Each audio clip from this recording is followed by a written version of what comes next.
पहले की बात है, एक साइंटिस्ट थे,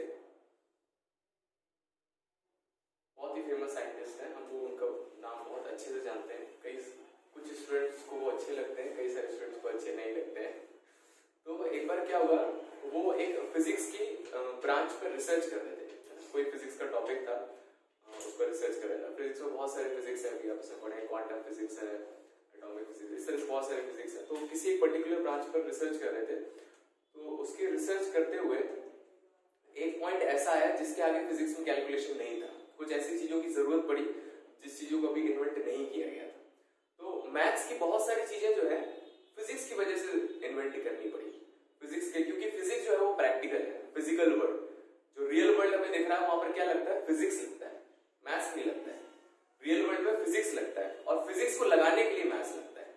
कहीं कहीं पर फिजिक्स के कॉन्सेप्ट को लगाने के लिए, सॉल्व करने के लिए मैथ्स लगता है। जैसे आप इंटीग्रेशन डिफरेंशिएशन थोड़ा बहुत पढ़ा होगा फिजिक्स के स्टार्टिंग के चैप्टर्स में।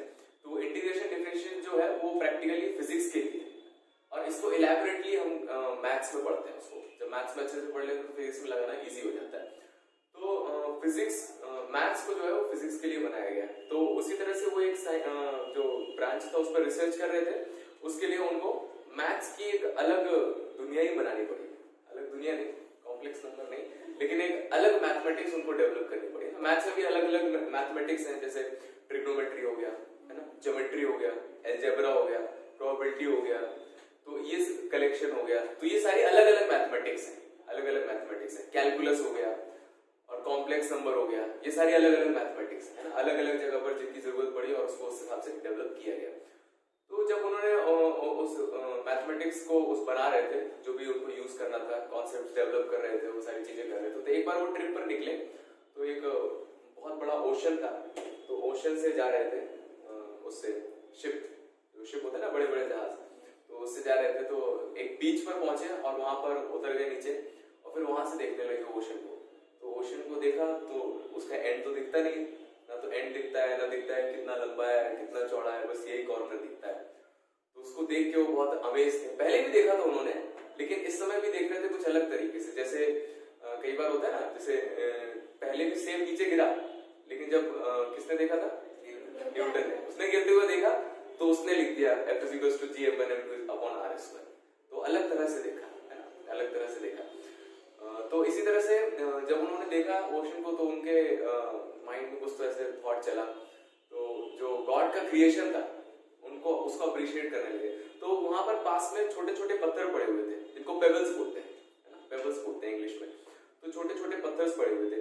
तो उन्होंने सोचा कि जो मेरी नॉलेज है, मैं जो जानने की कोशिश कर रहा हूँ वो बहुत कम है, और वर्ल्ड में जो अवेलेबल है वो बहुत इनफाइनाइट है। जो भगवान ने जो भी चीजें बनाई है वो इनफाइनाइट है, उसके बारे में पूरा जान पाना तो बहुत ही मुश्किल है। तो उन्होंने ऐसा सोचा कि मेरी नॉलेज जो है वो बहुत कम है। तो इसीलिए उन्होंने मैथमेटिक्स की उस ब्रांच का, जिस पर रिसर्च कर रहे थे, उसका एक नाम रखना था। तो उसका नाम उस पर रख दिया, और उस मैथमेटिक्स का नाम था कैलकुलस। कैलकुलस का मतलब होता है, ये ग्रीक वर्ड है कैलकुलस, अगर इंग्लिश में आएंगे तो इसका मतलब होता है पेबल्स। पेबल्स मतलब बहुत छोटा। तो जो कैलकुलस आप जितना भी पढ़ने वाले हो, which is the 50% coverage of class 12th mathematics, है ना, one of the toughest topic जो स्टूडेंट्स को पढ़ना पड़ता है, और उसमें काफी सारी कैलकुलेशन आती है। वो जो नॉलेज उन्होंने बनाया वो किस तरह से, पेबल्स की तरह। जो हम अभी पढ़ने वाले हैं वो बहुत छोटी सी चीज है, बहुत छोटी सी चीज है, हमारे लिए बहुत बड़ी, लेकिन एक्चुअल में बहुत छोटी सी चीज है, ठीक है। तो और ये साइंटिस्ट थे आइजैक न्यूटन, उन्होंने ही कैलकुलस डेवलप किया था, ठीक है। तो काफी जगह उन्होंने दिमाग लगाया। तो कैलकुलस स्टार्ट होता है फंक्शन से। जो आपने सेट रिलेशन फंक्शन पढ़ा था, उसका जो मेन चीज था फंक्शन। अभी आपने फंक्शन का करीब 30-40% क्लास 11th में पढ़ा है, और बाकी सारा पार्ट आप पढ़ोगे क्लास 12th में। अभी हमने पढ़ा था कि कुछ स्पेशल टाइप के functions, trigonometric functions, algebraic functions, polynomial functions, greatest integer functions, signum functions, ये सारी चीजें पढ़ी है। आप 12th में पढ़ोगे types of functions, specially 4 category में होते हैं, 1, 1, on 2 और into many 1, ये 4 फंक्शंस हैं। तो आगे बढ़ेंगे हम उसमें। तो फंक्शन से स्टार्टिंग होता है थोड़ा थोड़ा, लेकिन मेनली जो स्टार्ट होता है वो इस चैप्टर से स्टार्ट होता है, कैलकुलस। तो आप ऐसा समझ सकते हैं कि जो क्लास 12th का करीब 40% सिलेबस जो है वो कैलकुलस से आता है। 80 मार्क्स में से 40%, कितना हो गया, 32 मार्क्स। 32 मार्क्स का जो 12th का पेपर है वो कैलकुलस से आता है, जिसकी स्टार्टिंग यहाँ से। तो ये चीजें क्लियर होनी चाहिए, तभी आप 12th के चैप्टर्स जो है, जो चैप्टर 5 से स्टार्ट होता है, कंटिन्यूटी, डिफरेंशिएबिलिटी, डिफरेंशिएशन, इंटीग्रेशन, तो उन सब का बेसिक यहीं से जाता है, सब में ये लिमिट यूज होता है। ठीक है, तो इसको बहुत ध्यान से पढ़िएगा, बहुत ही इंटरेस्टिंग चैप्टर है, बहुत ही अच्छा चैप्टर है, और सारे पॉइंट ऑफ व्यू से काफी इंपॉर्टेंट है। एनसीईआरटी में एक छोटी सी एक्सरसाइज है, तो उससे इसकी वैल्यू को कंपेयर ना करें। एक ही एक्सरसाइज है तो कुछ नहीं है ना।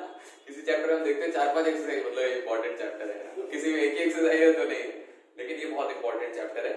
डिफरेंशिएशन में भी यूज होगा, इंटीग्रेशन में भी यूज होगा, फिजिक्स में भी यूज होगा, केमिस्ट्री में भी यूज होगा, हर जगह यूज हो जाता है लिमिट्स, है ना। क्यों? क्योंकि इस वर्ल्ड में चीजें एग्जैक्ट नहीं है, अप्रॉक्स है ना। चीजें एग्जैक्ट नहीं मिलती हैं, अप्रॉक्स मिलती है, और लिमिट क्या करता है? अप्रॉक्सीमेट वैल्यू निकालता है, तो इसीलिए उसकी जरूरत पड़ती है। ठीक है, तो हम लिमिट स्टार्ट करते हैं। तो एक साइंटिस्ट था जिसका नाम था ज़ोनो, ZONO, ज़ोनो साइंटिस्ट। तो उसने क्या किया, इस लिमिट को समझाने के लिए कॉन्सेप्ट बताया, है ना। मैथ्स का लिमिट है और जो रियल वर्ल्ड का लिमिट है, तो लिमिट का वही है। मतलब क्या होता है हिंदी में, अगर देखें हिंदी में अगर इसको सोचोगे लॉजिकली, तो लिमिट का मतलब क्या होता है? सीमा, सीमा, है ना। ऐसा बोलते हैं ना कि हर चीज की एक हद होती है, हद होती है ना। तो हर चीज की हद होती है। जैसे मान लीजिए आपके दोस्त ने थप्पड़ मार दिया, तो हो सकता है आप कुछ नहीं बोलो, है ना, लेकिन 2-3 मार दिए तो फिर बोलते यार अब ज्यादा हो रहा है ना, लिमिट क्रॉस कर दो, है ना। तो कुछ वैसा ही रिलेट करके इसमें भी है लिमिट्स को। तो उन्होंने क्या किया, साइंटिस्ट ने, दोनों साइंटिस्ट ने एक एक्सपेरिमेंट बताया कि जैसे मान लीजिए कि मैं यहाँ पर खड़ा हूँ, ठीक है, और कोई स्टूडेंट है जो मुझसे 10 मीटर की डिस्टेंस पर खड़ा हुआ है, ठीक है, और मेरे पास एक धनुष बाण है, एरो, ठीक है, और मैं उससे उसको मारने वाला हूँ, ठीक है। लेकिन मेरी इस क्रुएलिटी को देखकर किसी ने मुझे श्राप दे दिया है कि अगर मैं धनुष चलाऊंगा तो वो आधी डिस्टेंस पर गिर जाएगा, एरो जो है आधी डिस्टेंस पर गिर जाएगा। तो बताइए 10 मीटर की डिस्टेंस से अगर मैं पहली बार एरो चलाऊंगा तो कहां गिर जाएगा? 5 मीटर पर। लेकिन मैं उसको मारना चाहता हूं, तो मैं क्या करूंगा, आगे जाऊंगा, फिर उठाऊंगा और फिर चलाऊंगा, फिर कहां गिर जाएगा? तो 5 मीटर बचा है, तो कितनी दूर पर गिर जाएगा? 2.5 मीटर पर, है ना। फिर वहां पर जाऊंगा आगे, फिर उसके बाद उठाऊंगा और फिर कहां पर गिर जाएगा? उसका भी 1.75 मीटर पर गिर जाएगा, ठीक है। तो अगर मान लीजिए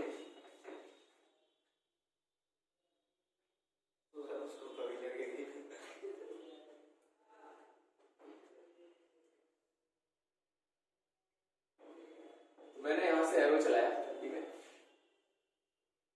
यहां पर वो खड़ा हुआ, ठीक है, यहां से ऐसे जाना चाहिए था। अगर मुझे बोल दिया गया कि ये डिस्टेंस जो है 10 मीटर है और यहां से वहां जाने में जो टाइम लग रहा है T1 टाइम, तो 10 मीटर की डिस्टेंस है, तो मैंने एरो यहां से चलाया, लेकिन कहां पर गिर जाएगा? 5 मीटर पर। तो अब डिस्टेंस कितना बचा है? 5 मीटर।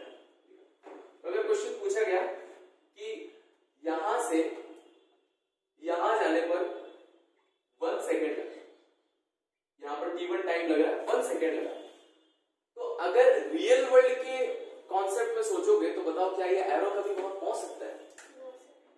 कभी नहीं पहुंच सकता है। यहां से चलाऊंगा फिर यहां रुक जाएगा, फिर यहां चलाऊंगा तो फिर रुक जाएगा, फिर यहां चलाऊंगा तो रुक जाएगा ना। मैथ्स की लैंग्वेज में अगर देखा जाए, बताओ यहां से यहां तक पहुंचने में 1 सेकेंड लग रहा है, तो बताइए यहां से यहां तक पहुंचने में टोटल टाइम कितना लगेगा? मैथ्स की लैंग्वेज में लॉजिकली देखिए, आधी डिस्टेंस कवर करने में 1 सेकेंड लग रहा है, तो पूरी डिस्टेंस कवर करने में कितना टाइम लगेगा? हाँ, 2 सेकेंड लगेगा, है ना। मैथ्स की लैंग्वेज में अगर पूछा जाए कि इसको यहां से यहां पहुंचने में अप्रोक्सीमेटली कितना टाइम लगेगा, तो 2 सेकेंड लगेगा, है ना। और हम इसको देख सकते हैं, देखो यहां से यहां अगर मैं टोटल टाइम निकालता हूं तो यहां से यहां पहुंचने में कितना लगा? 1 सेकेंड, ठीक है। फिर उसके बाद बताइए इसमें 1 सेकेंड लग रहा है 5 मीटर कवर करने पर, फिर दोबारा 2.5 मीटर पर गिरेगा तो कितना टाइम लगेगा? आधा सेकंड लगेगा। समझ में आया? 1 सेकंड यहां लगना चाहिए था, लेकिन आधी डिस्टेंस पर कितना? आधा सेकंड। तो अगला टाइम हो गया आधा सेकंड। फिर उसके बाद इसका भी हाफ हो जाएगा 1/4 सेकंड, है ना। और फिर इसी तरह से इसका भी हाफ हो जाएगा 1/8 सेकंड। इस तरह से अगर मैं इनफाइनाइट पर लेके ऐड करूं तो टोटल टाइम निकल आएगा, ठीक है। अब इसको ऐड करते तो ये कैसी सीरीज है, ध्यान से देखिए। जीपी है, इसका रेसिप्रोकल देखो, एपी नहीं है, 2 4 8 है ना, तो कॉमन रेशियो इसका 1/2 है। तो इनफाइनाइट जीपी का सम कितना होता है? Infinite a/1 - r। तो फर्स्ट टर्म कितना है? 1/1 - 1/2, तो 1/, 1 माइनस 1/2 दैट इज 1/2 और उसको ऊपर लेके आएंगे 2 सेकेंड्स। तो हमने लॉजिकली देख लिया कि 2 सेकेंड्स लगेगा और इस तरह से हमने यहाँ पे सॉल्व करके भी निकाल लिया कि 2 सेकेंड लगेगा, ठीक है। तो यही है लिमिट का कॉन्सेप्ट। लिमिट का कॉन्सेप्ट क्या होता है कि हो सकता है कि प्रैक्टिकल लाइफ में वो चीजें पॉसिबल ना हो, लेकिन इसके कॉन्सेप्ट्स लगा के आप उस फंक्शन की या फिर उस सिचुएशन की एक अप्रोक्सीमेट वैल्यू निकाल सकते हो, ठीक है। और ग्राफिकली थोड़ा समझेंगे तो नोट कर सकते हैं इसमें। तो क्या क्या हम पढ़ने वाले हैं, 3 चीजें, ठीक है। सबसे पहला है लिमिट किसकी निकालेंगे, लिमिट ऑफ व्हाट। तो हर चीज की लिमिट हम निकाल नहीं सकते, है ना। तो हम मैथ्स पढ़ रहे हैं तो हमें किसकी लिमिट निकालनी है, function.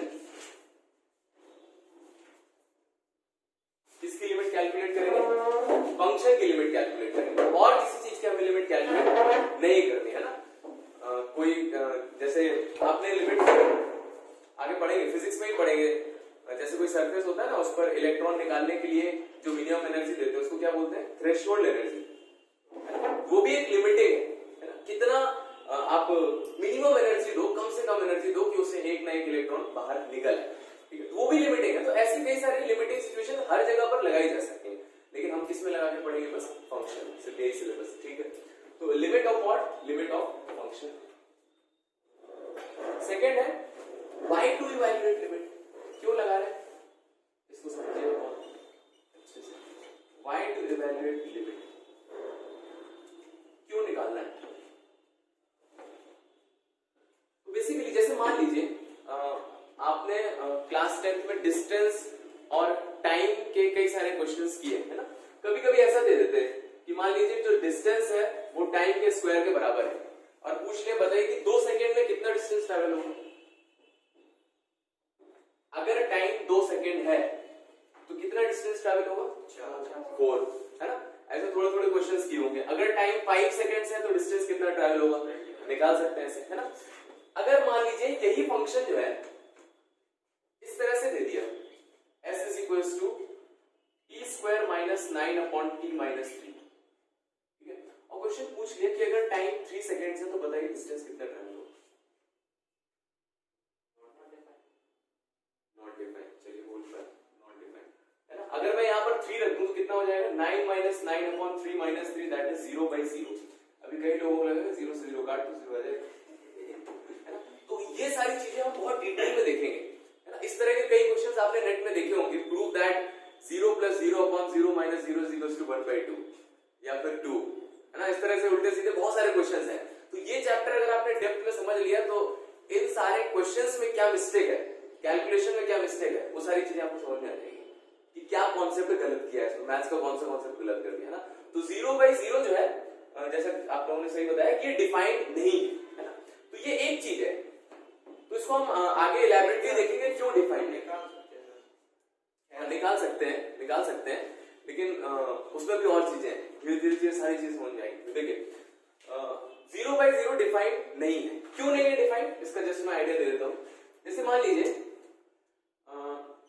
2 is equals to 2 into 4, 2 into 1, सही है ना। तो 2/2 कितना हो जाता है, 1 हो जाता है। और इसी तरह से अगर देखें 2 is equals to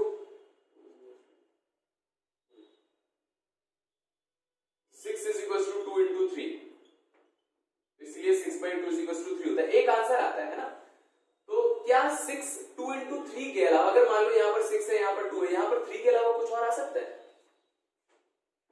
नहीं आ सकता, है ना। यूनिक वैल्यू है, 3 ही आना है, 3 ही आएगा तभी ये प्रोडक्ट होके 6 आएगा। तो अगर ऐसा ट्रू है तभी ऐसा हो सकता है कि आप 2 को नीचे लाएंगे तो 6/2 की वैल्यू 3 आएगी, एक ही वैल्यू है। लेकिन अगर 0 के साथ बात करूं मैं तो 0 is equals to 0 into 1, सही है। तो यहां से क्या लग रहा है, 0/0 कितना आना चाहिए, 1। आए समझ में। अगर 0 is equals to 0 into 2 ये भी सही है, तो यहां से लग रहा है कि 0/0 कितना आना चाहिए, 2 आना चाहिए, है ना। तो इस तरह से इनफाइनाइट वैल्यू आ रही है तो कोई भी चीज प्रॉपर्ली डिफाइंड है, तो इसीलिए बोल देते हैं दिस इज नॉट डिफाइंड। आया समझ में। और 0 तो वैसे भी नहीं आंसर होगा, 2/2 का आंसर कितना, 1 आता है ना। तो 1 तो कोई बोल सकता है, चलो थोड़ा लॉजिकल लगता है, 0 से 0 को काट दिया, है ना। लेकिन कई सारी चीजें 0 डिनोमिनेटर में नहीं होना चाहिए, वो भी हमने पढ़ा, तो नॉट डिफाइंड हो जाता है। तो बेसिकली लॉजिकल सेंस में आप बोल सकते हो ये चीजें नॉट डिफाइंड। तो इस तरह की 7 चीजें होती हैं जो डिफाइंड नहीं होती, उसको बोलते हैं इनडिटरमिनेट फॉर्म। ठीक है, तो आगे कॉन्सेप्ट में आएगा हम सारी इनडिटरमिनेट फॉर्म के बारे में। इनडिटरमिनेट जिसको डिटरमिनेट नहीं किया जा सकता, इनडिटरमिनेट फॉर्म। तो देखेंगे 0/0 होता है, इन्फिनिटी बाय इन्फिनिटी होता है, 0 into इन्फिनिटी होता है, infinity minus infinity, 1 power infinity, infinity power 0, 0 power 0। ये 7 फॉर्म्स होती हैं, तो इसको आगे हम इलैबोरेटली पढ़ेंगे। ठीक है, तो अभी के लिए जैसे मान लीजिए डिस्टेंस दिया, अब कोई ऐसा कर सकता है कि ऊपर फॉर्मूला लगा दिया t+3 t-3 अपॉन t-3। ठीक है, यहां से सॉल्व कर दिया। ठीक है, तो t+3 आ गया ये। अब आप 3 रख सकते हो उसमें, यहां नहीं रख सकते थे लेकिन यहां रख सकते थे, तो थोड़ा को सॉल्व कर पाए। लेकिन इसमें भी थोड़ा बहुत, ये कब है t+3, जब t = -3 नहीं, तब है। क्यों? क्योंकि आपने क्या किया है, देखो अगर t 3 है तो t-3 कितना है, 0, और ये भी 0 है, तो आपने 0 से 0 को काट दिया, लेकिन 0 से 0 नहीं कटता है। आया समझ में? फंक्शन में मैंने बताया था आपको कि ओरिजिनल फंक्शन के लिए अगर इसका डोमेन निकालेंगे क्या आएगा, इसका डोमेन क्या आएगा, t क्या नहीं हो सकता, 3 नहीं हो सकता, है ना, तो रियल नंबर -3 आएगा। इसका डोमेन क्या आएगा, और रियल नंबर, है ना। तो दो फंक्शंस अगर सेम है तो उनके डोमेन और उनके रेंज दोनों सेम होने चाहिए, तब तो फंक्शन सेम है। लेकिन इसका डोमेन अलग है, इसका डोमेन अलग है, तो ये दोनों फंक्शन सेम नहीं। तो सॉल्व करके हम निकालेंगे, वही लिमिट की एक वो होती है कि लिमिट के क्वेश्चंस को कैसे सॉल्व किया जाता है, तो फंक्शन को सॉल्व करके निकाला। तो बेसिकली मैं पॉइंट ये बता रहा था, इस तरह के क्वेश्चंस जिसमें आप डायरेक्ट वैल्यू नहीं रख सकते हो, उसको सॉल्व करने के लिए किसका कॉन्सेप्ट यूज करते हैं, लिमिट्स का। आई बात समझ में, है ना। ये एक एग्जांपल दिया मैंने, ऐसे कई सारे एग्जांपल्स हो सकते हैं। जैसे s = 1/t लिखा हुआ है, अब इसका पूछा है कि टाइम = 0 पर क्या डिस्टेंस हो, तो 0 नहीं रख सकते यहां पर, है ना। तो इस तरह के कई सारे क्वेश्चंस जिसमें डायरेक्ट वैल्यू रखने पर चीजें अनडिफाइंड हो रही है ना। तो इसी चीज को प्रोजेक्ट कर लिया मैथ्स में। कैसे, एक फंक्शन मान लिया x² - 3 अपॉन x - 3, तो वो तो रियल लाइफ सिचुएशन थी, वैसा डिस्टेंस का फॉर्मूला बन सकता है ना, क्वेश्चन पूछ सकते हैं। अब मैथ्स में पढ़ने के लिए हमने क्या कर दिया, उसको s को फंक्शन बना दिया और टाइम को क्या बना दिया, x बना दिया, इसीलिए इसके बारे में। तो इसलिए हम क्या करेंगे, लिमिट किसके निकालेंगे, फंक्शन की निकालेंगे। और why to evaluate limit, to find approximate value of function. Function की अप्रोक्सीमेट वैल्यू निकालने के लिए हम लिमिट के कॉन्सेप्ट्स का यूज करते हैं। ठीक है, and third very important question, how to evaluate limit, how to evaluate limit. तो इस पर तो हमारा चैप्टर है पूरा बेस्ड, तो वही अलग अलग तरीके देखेंगे किस तरह से लिमिट्स को कैलकुलेट किया जा सकता है। ठीक है, तो स्टार्टिंग में काफी कॉन्सेप्ट है, अच्छे कॉन्सेप्ट है, उसको ध्यान से सुनते जाएंगे। ठीक है, तो लिमिट ऑफ व्हाट, फंक्शन की लिमिट निकालेंगे। और लिमिट क्या करता है, अप्रोक्सीमेट वैल्यू निकालने के लिए यूज किया जाता है। एग्जैक्ट वैल्यू भी निकाल सकते हैं, एग्जैक्ट वैल्यू भी निकाल सकते हैं, लेकिन मेनली अप्रोक्सीमेट वैल्यू निकालने के लिए यूज किया जाता है। हाउ टू इवैल्यूएट लिमिट, और chapter is based on this. तो सबसे पहला कॉन्सेप्ट निकालिए इसमें, LHL एंड RHL। तो LHS RHS पढ़ लिया हमने, है ना, अभी और भी चीजें आएंगी। तो LHL RHL क्या है, ये है लेफ्ट हैंड लिमिट, LHL, इसी तरह से RHL हो जाएगा राइट हैंड लिमिट।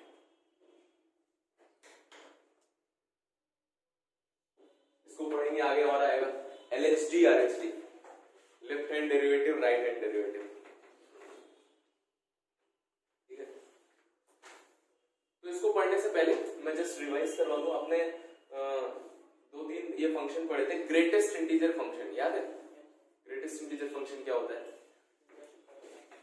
जैसे क्वेश्चन है ग्रेटेस्ट इंटीजर ऑफ 2 निकालना है, कितना आएगा, 2 आएगा, और ग्रेटेस्ट इंटीजर ऑफ 2.1 निकालना है, 2 आएगा। याद है कुछ, -2 का ग्रेटेस्ट इंटीजर -2, और -2.6 का ग्रेटेस्ट इंटीजर माइनस बोलिए सही बोल -3, -3। ग्रेटेस्ट इंटीजर मतलब जैसे मान लीजिए कोई नंबर है, ठीक है, तो इसके बाद इनफाइनाइट इंटीजर है, इसके पहले भी इनफाइनाइट, 0 की अगर बात करें तो बाद वाले इनफाइनाइट इंटीजर है, उसमें सबसे बड़ा निकाल सकते हैं क्या, नहीं निकाल सकते। जैसे आप बढ़ेंगे 1, उससे बड़ा क्या है 2, उससे बड़ा क्या है 3। तो यहाँ पर राइट हैंड साइड पर क्या सबसे बड़ा इंटीजर निकाल सकते हैं? नहीं निकाल सकते, इनफाइनाइट इंटीजर नहीं है, नॉट डिफाइंड। लेकिन लेफ्ट हैंड साइड की बात करें तो लेफ्ट हैंड साइड का सबसे बड़ा इंटीजर कौन सा है? बताइए कौन सा नंबर बड़ा है? -2 बड़ा है ना, -1 सबसे बड़ा है। इंटीजर्स की बात करूं अगर मैं, है ना, तो ग्रेटेस्ट इंटीजर निकालने का मतलब उस नंबर तक सबसे बड़ा इंटीजर कौन सा है, इस नंबर तक लेफ्ट से आते समय। तो जैसे अगर 2.1 के लिए निकाल रहे हो तो इससे जस्ट पहले क्या आ चुका है? 2 आ चुका है ना, 2.1 की बात करें। इसी तरह से -2.6 की अगर बात करें तो -2.6 के जस्ट पहले क्या है? -3, इसलिए वो ग्रेटेस्ट इंटीजर आता है। ठीक है, तो यही 4 वैरायटीज आएंगी। कोई डाउट तो नहीं इसमें? इसी में थोड़ा गड़बड़ हो जाता है, तो -2.6 में -2 ना करके पीछे आना, आगे ना। ठीक है, तो ये ग्रेटेस्ट इंटीजर फंक्शन था। इसी तरह से था greatest integer function, signum function याद है? सिग्नम ऑफ x, क्या डेफिनेशन थी? अगर x पॉजिटिव है तो आंसर कितना आता है? 1। अगर x 0 है तो आंसर 0 आता है, और अगर x नेगेटिव है तो आंसर -1 आता है। अगर नहीं याद है तो इसको लिख लीजिए, सिग्नम ऑफ x। बहुत ही सिंपल, सीधे ऐसे देखना है, जैसे सिग्नम ऑफ 5 लिखा हुआ है, कितना है आंसर? 1 है। अंदर कुछ भी हो, पॉजिटिव है बस 1 आंसर है। 5 लिखाओ, 5 की पावर 5 लिखाओ, 5 की पावर 5 की पावर 5 लिखाओ, कितना बड़ा भी नंबर हो उससे उसको फर्क नहीं पड़ता है, 1 ही आएगा हमेशा। और अगर इसी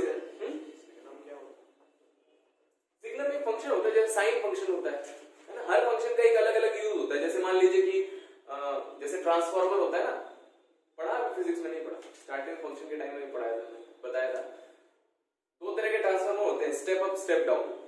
मतलब कि जो वो होता है ना पावर हाउस, वहां से तो बहुत ज्यादा इलेक्ट्रिसिटी आती है ना। अब उतनी इलेक्ट्रिसिटी अगर हमारे घर पे चली जाएगी तो सब कुछ भस्म हो जाएगा, है ना। तो जैसे वहां से आ रही है, मान लो 1000 वोल्ट आ रही है, लेकिन हमें घर पे कितना चाहिए रहता है? 220 से 300 वोल्ट तक चाहिए रहता है। तो उसको कैसे रिड्यूस करते हैं? ट्रांसफार्मर का वो काम होता है कि वो इलेक्ट्रिसिटी ट्रांसफार्मर में आती है और फिर उसको रिड्यूस करता है वो, और फिर अलग अलग जगह पर डिस्ट्रीब्यूट कर देता है ना। तो क्या होता है, उसके अंदर एक कैलकुलेशन होती है, एक फंक्शन जैसा होता है। फंक्शन का काम ही यही होता है कि आप इनपुट आएगा, अंदर कुछ कैलकुलेशन होगी और आउटपुट निकलेगा, है ना। तो इसी तरह से अलग अलग तरह के फंक्शन का अलग अलग यूटिलाइजेशन होता है। जैसे मान लीजिए कि अगर हमें एक ऐसा फंक्शन चाहिए जिसका आंसर हमेशा -1 से 1 के बीच है, तो कौन सा फंक्शन ले सकते हैं? साइन फंक्शन या कॉस फंक्शन ले सकते हैं, है ना। हमें एक ऐसा फंक्शन चाहिए जिसका आंसर हमेशा पॉजिटिव है, तो mod x ले सकते हैं, है ना।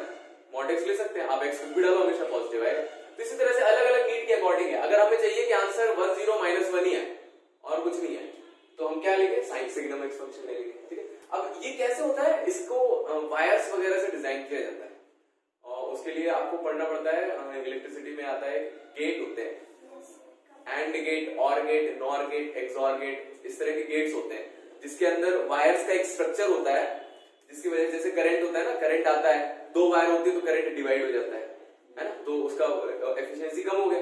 इस वजह से वायर का स्ट्रक्चर बना के उसको फंक्शन को ऐसे डिजाइन किया जाता है। तो फिर जब आप इंजीनियरिंग में जाओगे तो वहां पर पढ़ोगे, तो उसके लिए हमें कुछ जरूरत नहीं है, बस हम यही जानते हैं फंक्शन ही होता है। तो 1 से 0 -1 आता है। ठीक है, तो LHL RHL क्या होता है? अब इसके कॉन्सेप्ट पर आते हैं, तो इसका यूज होगा यहाँ पर, इसलिए मैंने बताया। तो जैसे मान लीजिए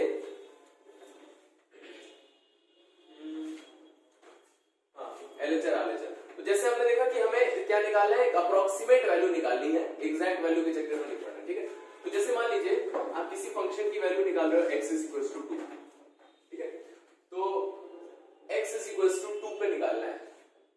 तो इस 2 को अप्रोच करने के 2 तरीके होते हैं। इस 2 को अप्रोच करने के लिए 2 तरीके होते हैं। लिमिट का साइन में होता है, कैसे लिखना है?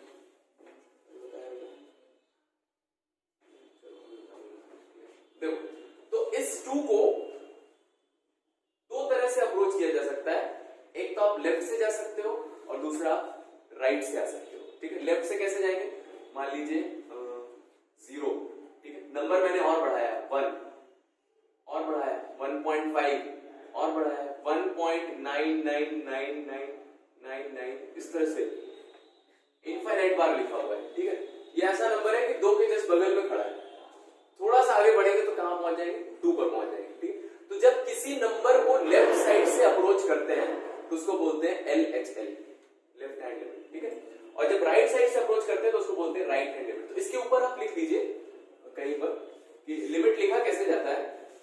जैसे मान लीजिए कि फंक्शन है fx इज इक्वल टू कुछ लिखा हुआ है y is equal to fx, तो लिमिट ऐसे लिखा जाता है LIM, लिमिट का LIM यूज करते हैं, ठीक है। और किसकी लिमिट निकाल रहे हैं, फंक्शन की, तो वो फंक्शन यहां पर आता है, ठीक है। अब जैसे मैंने बताया कि ये फंक्शन है x square minus 3 minus 9 upon x minus 3, तो इसकी वैल्यू किस पर निकालनी थी, 3 पर निकालनी थी, ठीक है। तो अब 3 पर निकाल लिया तो एग्जैक्टली हम 3 तो इस पर रख नहीं सकते हैं, है ना। तो हम क्या करते हैं, एग्जैक्टली नहीं रखते, अप्रोक्सीमेटली रखते हैं। तो अप्रोक्सीमेटली को रिप्रेजेंट करने का तरीका ये होता है x और इस तरह से 3, है ना। तो इक्वल का साइन मिलेगा, तो x3 नहीं है, इसको क्या पढ़ते हैं, x टेंड्स टू 3 या x गोज टू 3। पढ़ने का तरीका क्या होता है, ये होता है लिमिट ऑफ fx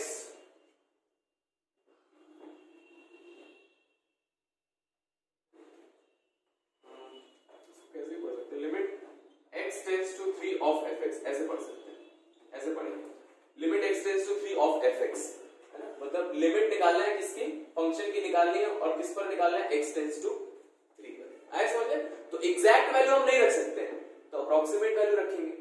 तो अप्रोक्सीमेट वैल्यू ऐसे रिप्रेजेंट किया जाता है x टेंड्स टू 3, मतलब x3 होने वाला है।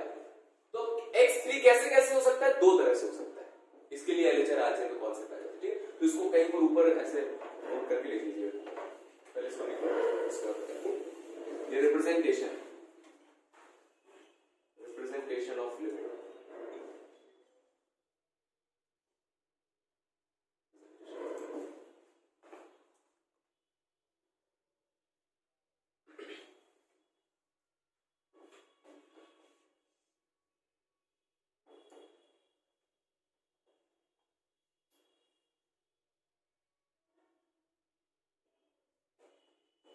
कुछ जगह ऐसे भी लिखा दिखेगा, इसको भी लिख सकते हो, लिमिट को LT भी लिख देते हैं, x tends to 3 fx, same चीज है, LT एनसीईआरटी में शायद कहीं कहीं दिख जाए, लेकिन हम ये यूज करेंगे, ये थोड़ा अच्छा लगता है।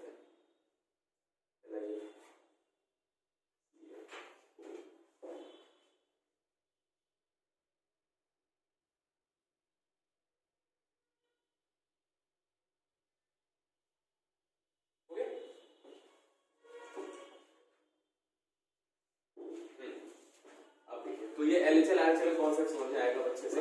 तो जब x एग्जैक्टली 3 नहीं है तो अप्रोक्सीमेटली 3 है, अप्रोक्सीमेटली 3 है अगर, या फिर अप्रोक्सीमेटली 2 की बात करें तो दो नंबर होते हैं जो अप्रोक्सीमेटली 2 हो सकते हैं। एक तो 1.999 और ये इनफाइनाइट बाई लिखा है, ये क्या है, अप्रोक्सीमेटली 2 है। और इसी तरह मैं लिख सकता हूं 2.000 और इनफाइनाइट बाई लिखा हुआ है, ये भी अप्रोक्सीमेटली 2 है। आई बात समझ में। तो इसीलिए LHR RHR का कॉन्सेप्ट निकालना पड़ता है कि अगर हमें x अप्रोक्सीमेटली 2 रखना है तो दो तरह से रख सकते हैं, एक तो उससे थोड़ा सा कम, एक उससे थोड़ा सा ज्यादा, ठीक है। तो अब देखिए, तो अगर मैं 2 पर लिमिट निकालने की कोशिश कर रहा हूं तो 2 पर अप्रोच करने के दो तरीके, एक तो लेफ्ट साइड से और एक राइट साइड से। तो लेफ्ट साइड से जब मैं अप्रोच कर रहा हूं तो जब मैं 1.999 पूछा हूं, और ये 99 कब तक लिखते रहना है, सुबह से लेकर शाम तक लिखते रहिए 999, ठीक है। जब तक पूरा बोर्ड ना भर जाए, जितने भी बोर्ड है दुनिया में सारे ना भर जाए, है ना, तब तक आप 99 लिखते रहिए। और फिर उसके बाद कहीं जाके थोड़ा सा बढ़ाएंगे तो कितना हो जाएगा, 2। कहने का मतलब ये है कि ये 2 के एकदम बगल में है, इसमें और 2 में ज्यादा डिफरेंस नहीं है। इसीलिए इस नंबर को 2 माइनस बोलते हैं, ये छोटू सा माइनस है जो ऊपर लगा देते हैं, है ना। मतलब 2 से बहुत छोटा कम है, बहुत कम। ये नेगेटिव नंबर नहीं है, ये क्या रिप्रेजेंट करता है, 2 से बहुत ही छोटा सा कम नंबर है। तो आपको क्या माइंड में आना चाहिए, अब इसको हम कैलकुलेशन के टाइम लिख तो सकते नहीं हर बार, है ना, क्योंकि इतना बड़ा नंबर है तो अभी नहीं लिख सकते हैं। तो इसीलिए हम इसको कैसे लिख देते हैं, 2 माइनस। तो हम 2 माइनस पर निकालते हैं वैल्यू, ठीक है। तो क्या हो जाता है, ऐसे लिखते हैं LHR limit x tends to, किस पर निकालना है, 2 माइनस पर। तो ये क्या दिख रहा है, 1.99999 इस तरह से दिख रहा है ना। और किसके लिए निकालना है, फंक्शन, इसको बोल देते हैं लेफ्ट हैंड लिमिट। आई बात समझ में। इसी तरह से जब राइट हैंड साइड से अप्रोच करते हैं तो उसको बोल देते हैं राइट हैंड लिमिट। और राइट हैंड साइड से अप्रोच करेंगे तो लगभग कितना होगा नंबर, 2.00, इसको भी आप सुबह शाम तक लिखते रहिए, लास्ट में जाके सोने से पहले बस एक बार, ठीक है, वो भी क्या हो जाता है, इसको क्या बोल देंगे, अगर ये 2 माइनस है तो ये क्या होगा 2 प्लस, है ना, प्लस छोटा सा रखना, ऐसे मत बना देना 2 प्लस, ये नहीं, पावर में है वो पर, ठीक है। तो इसी तरह से अगर जब राइट हैंड साइड से अप्रोच करते हो तो RHL उसको क्या बोल देते हैं, limit x tends to 2 plus of function. तो ये दो चीजों को कैलकुलेट करते हैं और हमारा LHL RHL निकल के आता है, ठीक है। तो जैसे मान लीजिए कोई फंक्शन है, इसी फंक्शन की मैं बात करता हूं, ठीक है,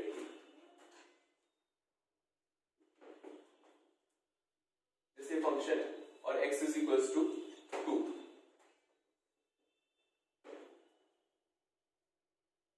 तो आपको मान लो ये ग्राफ है इसका x² minus 4 upon x minus 2 का, इसका ग्राफ है, ठीक है। 2 नहीं रख सकते हम इसमें, ठीक है, तो 2 नहीं रख के निकाल सकते कि 2 पर वैल्यू कितनी आएगी, ऐसे निकालते हैं ना।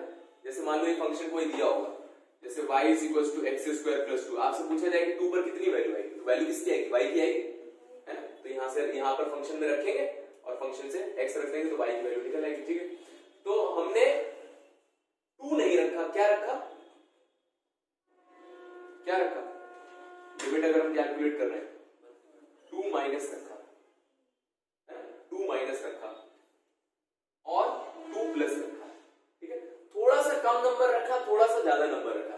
जब हमने रखा ये दोनों वैल्यूज तो मैंने देखा थोड़ा सा कम रखने पर 4 आ गया और थोड़ा सा ज्यादा रखने पर भी 4 आ गया। तो क्या मैं बोल सकता हूं अगर उसके जस्ट पहले 4 है, उसके जस्ट बाद 4 है, तो उस पर भी कितना आएगा, 4 है। इस समझ में आया कि नहीं, है ना। जैसे ग्राफ देखिए, जैसे मान लीजिए ये ग्राफ है y is equals to x का, ठीक है, x इज इक्वल्स टू 1 पर मान लीजिए आपको वैल्यू निकालनी है, ठीक है, तो 1 से जस्ट थोड़ा सा कम रखा या 2 पर निकालनी है, तो 2 से थोड़ा सा जस्ट कम रखा तो 1.999 रखा तो फंक्शन की वैल्यू है कितनी, 1.999, इस तरह से, ठीक है। फिर 2 से थोड़ा सा ज्यादा रखा तो ये वैल्यू आ गई, तो क्या है अप्रोक्सीमेटली दोनों 2 के बराबर है ना। तो उसके जस्ट पहले और जस्ट बाद में आने पर फंक्शन की वैल्यू पर ज्यादा फर्क नहीं पड़ा, ऑलमोस्ट सेम आ रही है। तो ऐसा कुछ आया होगा, 3.999 आया होगा, ये 4.001 आया होगा। तो इसको देख के लग रहा है कि अगर इससे जस्ट पहले इतनी आ रही है, जस्ट बाद में इतनी आ रही है, तो उस पर वैल्यू कितनी आएगी, 4 आ जाएगी। ये बात समझ में आ रही है, है ना। तो उस पर वैल्यू कितनी आ जाएगी, 4 आ जाएगी। तो यहां से एक मैथमेटिकल डेफिनेशन समझ में आती है। डेफिनेशन ये है कि function y is equals to fx is said to have its limit existing if left hand limit is equals to right hand limit is equals to finite। तो अगर मुझे फंक्शन की वैल्यू निकालनी थी 2 पर, लेकिन 2 डायरेक्ट नहीं रख सकते थे, तो 2 से जस्ट पहले रखा 4 आ गया, 2 के जस्ट बाद रखा तो 4 आ गया, तो मैं बोल सकता हूं कि 2 पर वैल्यू कितनी अप्रोक्सीमेटली मान सकते हैं, 4। ये बात है समझ में, है ना। तो यही बात हो रही है, ठीक है। LHL की लिमिट अगर LHL की वैल्यू RHL के बराबर आ गया तो हम बोल देंगे, क्या बोलते थे, क्या टर्म यूज करते हैं कि लिमिट एग्जिस्ट कर रही है, लिमिट एग्जिस्ट कर रही है और उसकी वैल्यू कितनी है, जो भी आंसर आएगा ना। जैसे उसके एग्जांपल हम देखा, अगर ये 4 आ रहा है अप्रोक्सीमेटली, ये भी 4 आ रहा है, तो हम बोल देते हैं कि लिमिट एग्जिस्ट कर रही है और उस लिमिट की वैल्यू कितनी है, 4, और उस फंक्शन का आंसर कितना हो जाता है, 4 हो जाता है। जैसे मान लीजिए कि अगर ये 4 आया, ये 4.5 आया, तो बहुत ज्यादा डिफरेंस हो गया है ना। तो इस केस में हम क्या बोल देते हैं, अगर LHL RHL के बराबर नहीं है तो हम बोल देते हैं कि लिमिट एग्जिस्ट नहीं कर रही है, और लिमिट एग्जिस्ट नहीं कर रही है तो उस फंक्शन की लिमिट पर वैल्यू कितनी आएगी, कुछ भी नहीं आया। समझ, मान लो उसके पहले रखने पर 4 आ गया, बाद में 4.5 आया, तो बहुत ज्यादा डिफरेंस है, तो हम ऐसे बता ही नहीं सकते, है ना। तो हम क्या बोलते थे, लिमिट डज नॉट एग्जिस्ट, ये वर्ड का यूज करते हैं, लिमिट डज नॉट एग्जिस्ट। तो ये है मैथमेटिकल डेफिनेशन कि फॉर एनी फंक्शन अगर LHL is equals to RHL, और ये फाइनाइट भी होना चाहिए।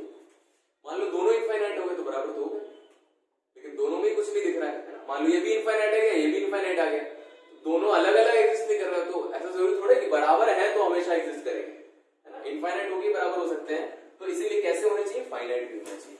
ये डेफिनेशन लिख लीजिएगा, limit x tends to limit function y is equals to fx is said to have its limit existing at x is equals to a।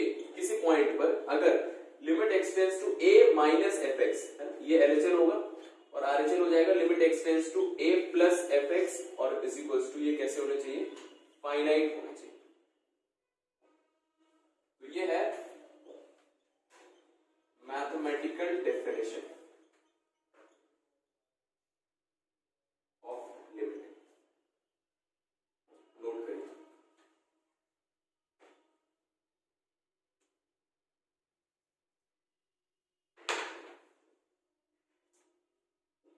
अब इसको कैलकुलेट कैसे करना है वो हम आगे देखेंगे कि लिमिट की वैल्यू कैलकुलेट कैसे करेंगे।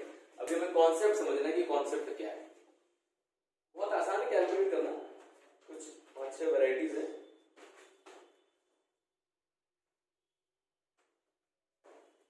इसमें हमने एक चीज को क्या ध्यान में रखा है,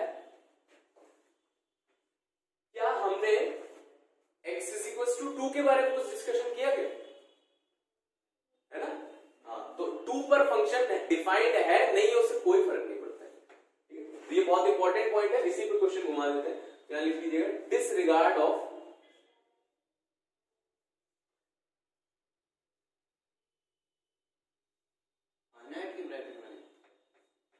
ब्रैकेट में नहीं, इस डेफिनेशन के ब्रैकेट में अलग से लिख लीजिए, disregard of whether function is defined at x is equals to a और not. x is equals to a पर फंक्शन डिफाइंड है नहीं है उससे कोई फर्क नहीं पड़ता है, हमें उसके जस्ट पहले और जस्ट बाद वाली वैल्यूज पर लिमिट्स की वैल्यू निकालनी है। अगर वो बराबर आ गया तो लिमिट एग्जिस्ट कर रही है और उसकी वही वैल्यू है, अगर बराबर नहीं है तो लिमिट एग्जिस्ट नहीं कर रही। ये दो आंसर आपको डज नॉट एग्जिस्ट।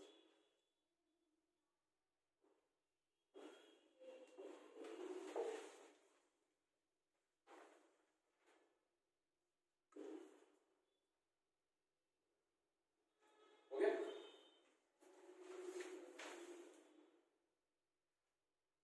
क्वेश्चन लिखिए,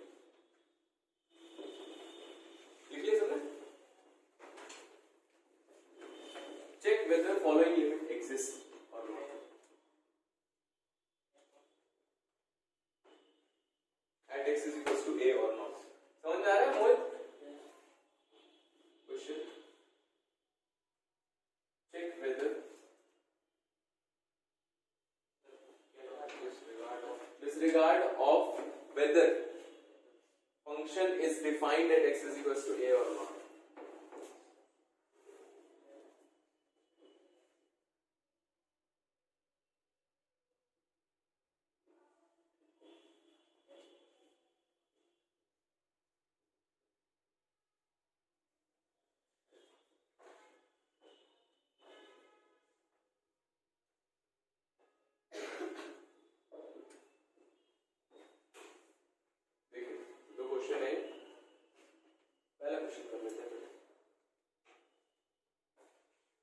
फंक्शन दिया हुआ है, यहां पर ऑब्वियसली लिखा होगा where this is greatest integer function, है ना? जब मेंशन किया गया है ग्रेटेस्ट इंटीजर फंक्शन तभी इसको ग्रेटेस्ट इंटीजर फंक्शन की तरह लेना है, नहीं तो नॉर्मल ब्रैकेट है।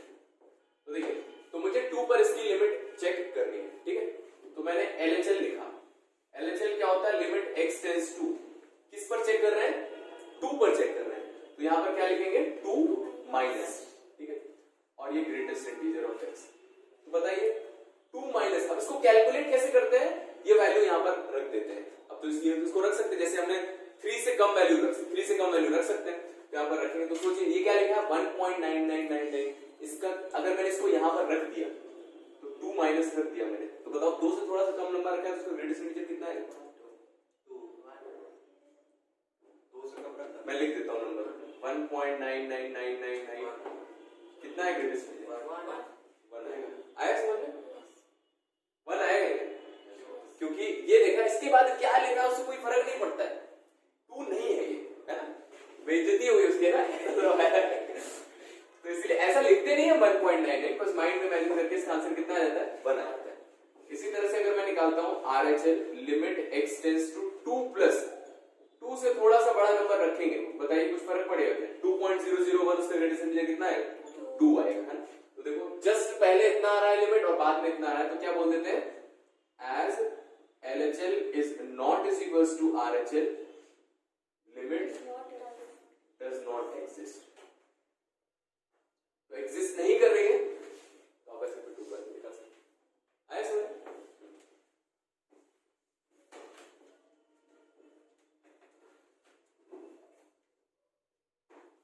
इसी तरह से पूछा है अगर फंक्शन दिया हुआ y equals to signum x और चेक करना है x इज इक्वल्स टू 9 पर, इसकी कैलकुलेशन आप माइंड में कर लो धीरे धीरे, बहुत आसान है।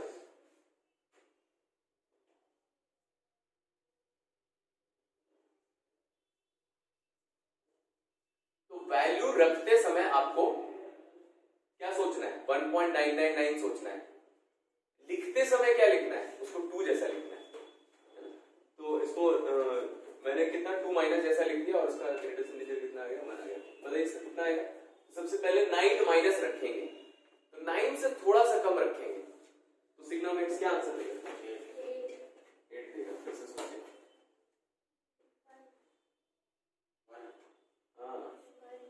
Limit x tends to 9 minus signum of x, negative number नहीं है, क्या है ये 8.99999।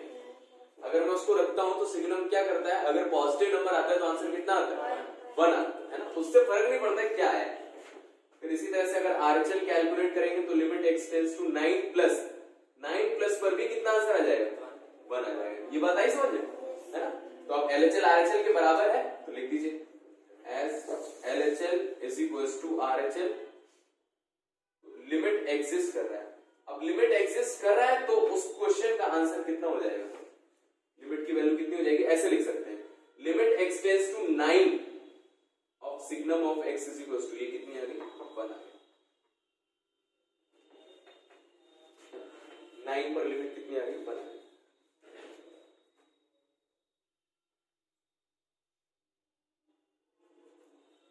अगला question, limit x tends to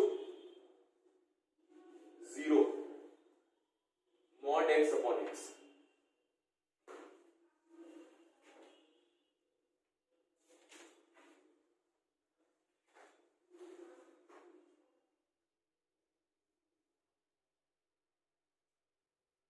mod x upon x, ठीक है। अब आगे हम देखेंगे हर जगह LHL RHL नहीं लगता है, हर जगह नहीं लगता है, कुछ एक केसेस रहते हैं, तो धीरे धीरे सारी चीजें समझ में आती जाएंगी, ठीक है। तो क्वेश्चन अभी आप लोगों को सॉल्व करने में एक्सरसाइज पहुंचने में कम से कम 2 या 3 दिन लग जाएंगे, पूरा कॉन्सेप्ट अच्छे से बिल्ड करें।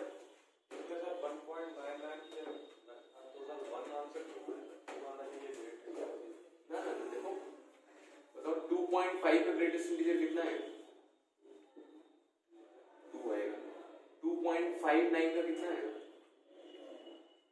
2.99 का कितना है, उसको थोड़े पता है, उसको थोड़े ऐसा देख के लगा अरे यार 2.99 के पास है, चलो 3 कर देते हैं इसको, आंसर कितना है। वो तो एक फंक्शन है, उससे थोड़ा फर्क पड़ता है, उसके अंदर थोड़े इमोशंस हैं, यार बहुत पास है एकदम पास, है ना। ऐसे टीचर्स है नहीं, सर आ गए देखो 74.999% है, और अगर कहीं पर 75% एलिजिबिलिटी है तो नहीं लेते, एनडीए में नहीं लेते ना। अगर अपना 0.1-0.2% भी कम है ना जो उनका एलिजिबिलिटी है तो नहीं लेते। तो कुछ इसी तरह का आर्मी जैसा है, ये स्ट्रेट फॉरवर्ड, ठीक है। तो लेकिन ये 3 नहीं है, तो ग्रेटेस्ट इंटीजर मतलब इस नंबर तक सबसे बड़ा इंटीजर कौन है, तो 3 तो अभी पहुंचे ही नहीं। आई बात समझ में, है ना, सीधी सी बात है। उस पॉइंट के बाद क्या लिखा उससे फर्क नहीं पड़ता है, पॉइंट के पहले क्या लिखा है वो आंसर है, ठीक है। तो इसीलिए यहाँ पर 1.999 था तो आंसर कितना है, बनाया। अब देखिए ये करना है, तो सबसे पहले इसमें LHL निकाला, LHL limit x tends to क्या रख देंगे, 0 लिखा है तो 0 माइनस, है ना। तो मॉड x कैसे खुलता है, प्लस माइनस, एक में बोलते सब में बोलते। x पॉजिटिव है तो कैसे खुलता है, प्लस x, और x नेगेटिव है तो माइनस x। ये बात आती है समझ। मॉड x क्या करता है, नंबर को कैसा कर देता है, पॉजिटिव कर देता है, ठीक है। तो अगर अंदर वाला नंबर पॉजिटिव है ऑलरेडी तो वैसे ही आ जाएगा, कोई दिक्कत नहीं। जैसे 2 लिखा हुआ है तो उसका मॉड कितना आ जाएगा, प्लस का 2 आ जाएगा आंसर, है। लेकिन अगर अंदर वाला नंबर नेगेटिव है, इसका आंसर कितना है, 2 आएगा। तो उसको पॉजिटिव कैसे किया, एक और माइनस लगा दिया, तो x नेगेटिव है तो माइनस x कैसा है, पॉजिटिव है, ये बात आती समझ में। अगर x नेगेटिव है तो -x, अगर x नेगेटिव है -2 तो -x कैसा होगा, पॉजिटिव होगा। तो ये कैसा नंबर लिखा हुआ है, पॉजिटिव नंबर लिखा हुआ है ना। अब पॉजिटिव बनाने का तरीका क्या है, इसमें ही माइनस लगा देते हैं तो ये प्लस का 2 हो जाता है ना। ये बात आई समझ में आपको। अगर x पॉजिटिव है तो +x आएगा और अगर x नेगेटिव है तो -x आ जाएगा, ठीक है। तो देखिए, तो यहां पर बताइए x कैसा है, पॉजिटिव है कि नेगेटिव है, 0 से थोड़ा सा कम। तो जैसे ही 0 से थोड़ा सा कम हुआ तो नंबर कैसा हो गया, नेगेटिव हो गया। तो नेगेटिव हो गया तो मॉड x कैसे खुलेगा, -x जैसे खुलेगा। तो x आंसर कितना आ जाएगा, -1। और यहां से RHL कैलकुलेट करेंगे, लिमिट x टेंड्स टू 0 अगर x पॉजिटिव है तो मॉड x कैसे खुलेगा, प्लस के साथ है। नीचे वाले पर कोई फर्क नहीं पड़ेगा, वो तो ऐसे ही खुला हुआ ऑलरेडी, ऊपर खोलना है, कट जाए कितना आ जाएगा, 1 आ जाएगा। तो लिमिट एग्जिस्ट कर रही है, नहीं कर रहा, लिख दीजिए LHL is not is equals to RHL, limit does not exist. तो शॉर्ट में DNA लिख देते हैं।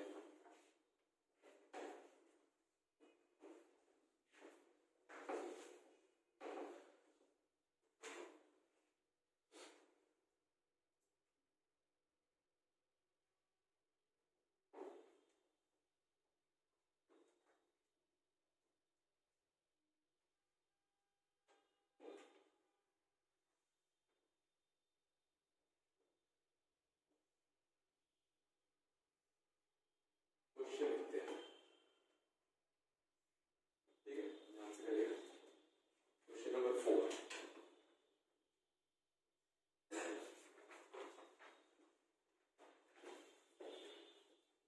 फंक्शन दिया है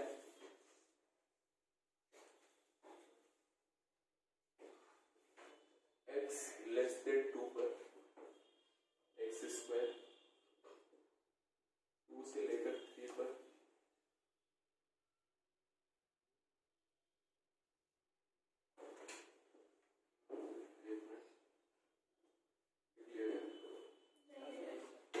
x ग्रेटर देन 2 पर ये है, ठीक है। उसके बाद 2 से कम 1 तक 1/x है, x इज इक्वल्स टू 1 पर 0 है, x is equals to less than 1 और ग्रेटर देन -1।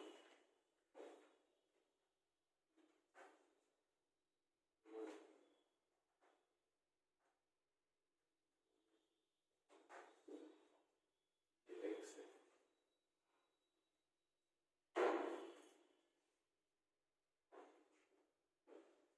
और x लेस देन -1 पर x की power x³।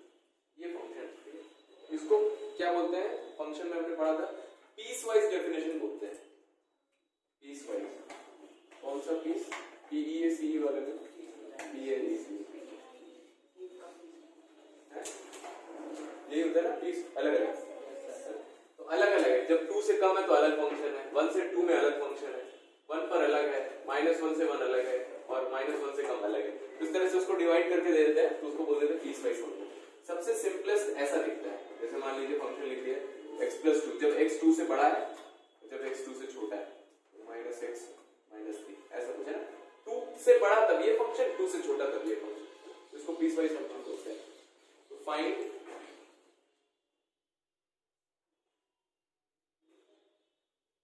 Limit x tends to 1 minus limit x tends to 1 plus limit x tends to 1।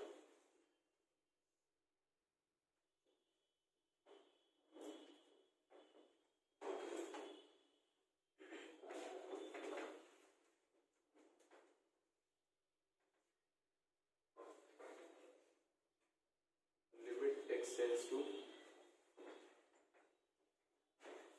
2 minus limit x tends to 2 plus, ध्यान से करना है ना, थोड़ा सोच समझ के। 2 कर लिया तो आपको आज का कॉन्सेप्ट समझ में आया।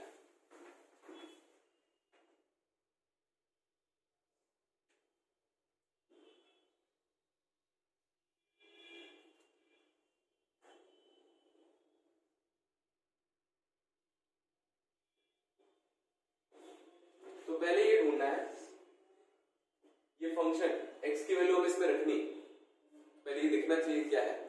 तो 1 माइनस पर फंक्शन क्या है, तो ये क्या है 1 से थोड़ा सा कम, तो यहाँ पर जाइए 1 से कम कहाँ लिखा हुआ है, ये लिखा हुआ देखो यहाँ है। जब हम 1 से कम है तो ये अलग अलग ब्रांचेस है, कितनी 5 ब्रांचेस है, तो इस वाली ब्रांच में होंगे जब 1 से कम होगा। तो 1 से कम है तो फंक्शन क्या है x है, तो इसकी जगह पर क्या लिख सकता हूं मैं x। तो कितना हो जाएगा limit x tends to 1 minus और x लिख दिया। अब मुझे वैल्यू रखनी है, तो मैंने बताया था जब वैल्यू रखेंगे तो 1 माइनस, तो आंसर 1 माइनस आएगा, लेकिन 1 माइनस अप्रोक्सीमेटली बराबर किसके होता है 1 के होता है। तो आंसर देने में हम उसको 1 लिखते हैं, आंसर में कभी ऐसा नहीं आता 2 प्लस 2 माइनस 1 माइनस, ऐसे आंसर नहीं आता है ना। फाइनल आंसर में क्या आता है कि एग्जैक्ट वैल्यू आती है कि 1 आएगा, ठीक है। लिखा 1 माइनस ही है लेकिन हम अप्रोक्सीमेटली उसको 1 लिख देते हैं। इसी तरह से 1 प्लस पर निकालेंगे तो बताइए कहां पर जाएंगे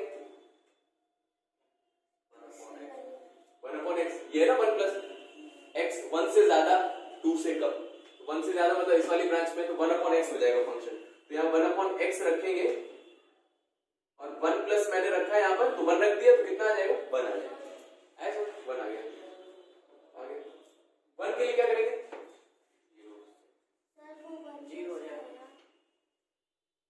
x टेंड्स टू 1 प्लस है, रखेंगे क्या लेकिन 1, तो 1 रख दो 1 अपॉन 1 रख दो। एक्चुअल में हमने क्या रखा है 1 प्लस 1.001 रखा है, उसका आंसर अप्रोक्सीमेटली कितना है 1 आएगा, इसलिए हम आंसर में 1 लिखते हैं। ये कितना आ जाएगा 0, 0 की लिमिट क्या होगी 0। अच्छा ये बताइए इसमें x कितना है, फिर से बताइए इसमें x कितना है 10:1। क्या इसमें x 1 है नहीं। अभी हमने देखा कि अगर limit x tends to a निकालना है फंक्शन के लिए तो क्या डेफिनेशन है LHS should be equals to RHL, तब फंक्शन की लिमिट एग्जिस्ट करती है। तो मैंने ये बताया क्या x is equals to a minus पर वैल्यू निकालते हैं और a प्लस पर वैल्यू निकालते हैं, दोनों बराबर हो जाते हैं तो उसी को बोल देते हैं कि a बराबर उतनी आएगी, ठीक है। तो x is equals to 1 नहीं है, 1 निकालना है आपको, तो क्या क्या निकालना पड़ेगा LHL और RHL निकालना पड़ेगा। LHL कितना है 1, RHL कितना है 1, तो LHL RHL के बराबर है तो लिमिट एग्जिस्ट कर रही है और 1 पर उसकी लिमिट की वैल्यू कितनी है 1। आई बात समझ में। और अभी हमने ये बताया था कि 1 पर नहीं देखना है ना, उससे पहले और उससे बाद की वैल्यूज पर चेक करना है। x इक्वल्स टू a के बारे में कोई टेंशन लेने की जरूरत नहीं, उसमें फंक्शन डिफाइंड और नॉन डिफाइंड है ना। तो ये एक बहुत इंपॉर्टेंट चीज थी यहाँ पर कि x इक्वल्स टू 1 पर अगर आपको निकालना है तो LHS RHS सोचना है ना, उसके जस्ट पहले उसके जस्ट बाद। इसी तरह से आगे वैल्यू निकालेंगे 2 माइनस पर कितना है आपको देख के बता सकते हैं। 2 माइनस बताइए 2 से कम कहां पर है सेकंड वाली ब्रांच में, देखो 2 से कम, इसको ध्यान से देखिए ना, आप देख रहे हैं लेकिन फिर भी नहीं देख रहे हैं। 2 से कम क्या हुआ 2 से कम यहां पर है क्या नहीं है, क्या लिखा हुआ है x ग्रेटर देन 2, ये है x लेस देन 2, तो यहां पर है। तो 2 से कम तो फंक्शन ये होगा, तो यहां पर रख दूंगा मैं, लिखने के लिए तो 2 माइनस है लेकिन क्या रखेंगे 2 रखेंगे, तो आंसर कितना है 1/2। 2 प्लस रखिए, कहां पर रखेंगे यहां रखेंगे तो x स्क्वायर, तो 2 प्लस 2 रख दिया कितना आ जाएगा आंसर 4 आ जाएगा। क्या दोनों बराबर है नहीं। अब देखो 2 पर निकालना है, अगर ऐसा किसी को नहीं पता है तो 2 पर कितना है 1/x यहां रख देंगे 1/2 आंसर आ जाएगा, लेकिन गलत है। क्या आएगा इसका आंसर डज नॉट एग्जिस्ट। क्यों, क्योंकि LHL RHL के बराबर नहीं है, ठीक है। इस चीज को ध्यान रखेंगे, किसी भी लिमिट को निकालना है तो उस पर वैल्यू नहीं कैलकुलेट करना है।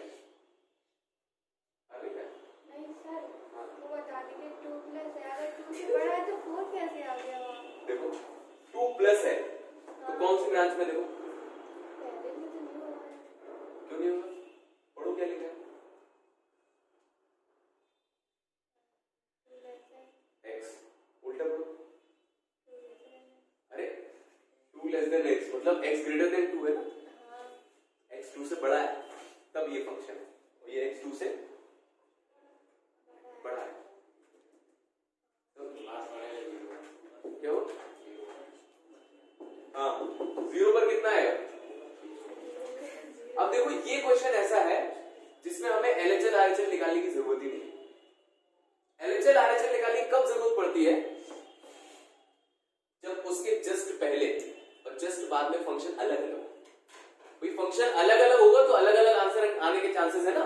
मान लो पहले भी वही है और बाद में भी वही है तो कुछ फर्क पड़ेगा। जैसे मान लो इसके लिए 0 पर निकालना है तो 0 पर निकालने के लिए हमें क्या क्या निकालना पड़ेगा? 0 माइनस पर निकालना पड़ेगा। तो 0 माइनस पर फंक्शन कितना है बताइए? 0 से जस्ट कब? 0 है कहां? इधर दिख रहा है ना, तो ये रखेंगे x आ जाएगा फंक्शन, तो फंक्शन में x रख दूंगा तो 0 आ जाएगा आंसर। और फिर अगर 0 प्लस 0 से थोड़ा ज्यादा भी यहीं पर है ना, तब उसके लिए भी फंक्शन वही है तो उसके लिए आंसर कितना जाएगा? 0 आ जाएगा। तो जिस वैल्यू को रखने से फंक्शन चेंज हो जाता है उसके अगल बगल, वहां पर LHL RHL कैलकुलेट किया जाता है। ठीक है, छोटे छोटे कॉन्सेप्ट्स हैं लेकिन आगे जाके सारे एक साथ लग जाएंगे ना। इसका कितना आंसर आ जाएगा? तो आप डायरेक्ट इसमें fx लिख सकते हो, आंसर कितना आ जाएगा? 0 आ जाएगा। इसको नोट कर लीजिए, आगे में स्टॉप करेंगे। ये x टेंड्स टू 1 था, इसमें सर हमने x इक्वल टू 1 पे नहीं x टेंड्स पे निकाला। हां, तो हमने मतलब क्यों निकाला? टेंड्स का रिजल्ट x 1 पे तो निकाल लिया है। हां, सर x इक्वल टू 1 वाला x इक्वल टू 1 वाला क्यों दिया है? क्यों दिया ये पूछ रहे हैं? मतलब x इक्वल टू 1 वाला क्यों दिया गया है? सर जो x टेंड्स क्वेश्चन क्यों पूछा है? मतलब सर क्वेश्चन हवा जैसे ऊपर वाला x टेंड्स टू 1 प्लस, तो ये थोड़ा 1 से ज्यादा हो गया तो हम ये 1 के राउंड ऑफ देख रहे थे जब x की वैल्यू 1 दी गई हो। हां, तो सर जो नीचे वाला को x इक्वल टू 1 पे नहीं x टेंड्स टू 1 तो इसका मतलब वही है। नहीं अलग अलग है, x इक्वल टू 1 अलग है, x टेंड्स टू 1 अलग है। जैसे मान लीजिए जैसे ये फंक्शन है x square minus 1 upon x minus 1, तो आप x इक्वल टू 1 पर नहीं निकाल सकते तो इसमें हम लिमिट लगा देते हैं और क्या लगा देते हैं? x टेंड्स टू 1 लगा देते हैं। ठीक है, अब इसको कैलकुलेट करने के लिए LHL RHL कैलकुलेट किया जाता है। इसको कैलकुलेट करने के लिए LHL RHL कैलकुलेट किया तो मतलब एग्जैक्टली मैं समझ नहीं क्या पूछ रहे हैं कि ये क्यों दिया इस तरह से, 1 के लिए 1 आंसर क्यों आ गया ऐसा बोल रहे हैं। चलो अपने क्वेश्चन को थोड़ा और समझ लीजिएगा, कल पूछ लीजिएगा। ठीक है, तो इसको रिवाइज कर लीजिए। ठीक है, आपका होमवर्क कुछ और नहीं है, जो जो मैंने पढ़ाया उसको एक बार रिवाइज कर लीजिएगा। कल हम और पढ़ेंगे, फिर उसके बाद धीरे धीरे क्वेश्चंस आएंगे होमवर्क में। ठीक है, अब इसमें और भी क्वेश्चंस हैं। कल हम पढ़ेंगे concept of one sided limit. One sided limit क्या होती है? 5 फंडामेंटल थ्योरम्स पढ़ेंगे, कुछ इंपॉर्टेंट नोट्स हैं, क्या क्या फॉर्मूले यूज होंगे जो लिमिट सॉल्व करने के लिए जरूरत पड़ते हैं, फिर 7 इंडिटरमिनेट फॉर्म, और फिर उसके बाद मेरे पास बहुत सारे क्वेश्चंस हैं जो कि हम सॉल्व करेंगे।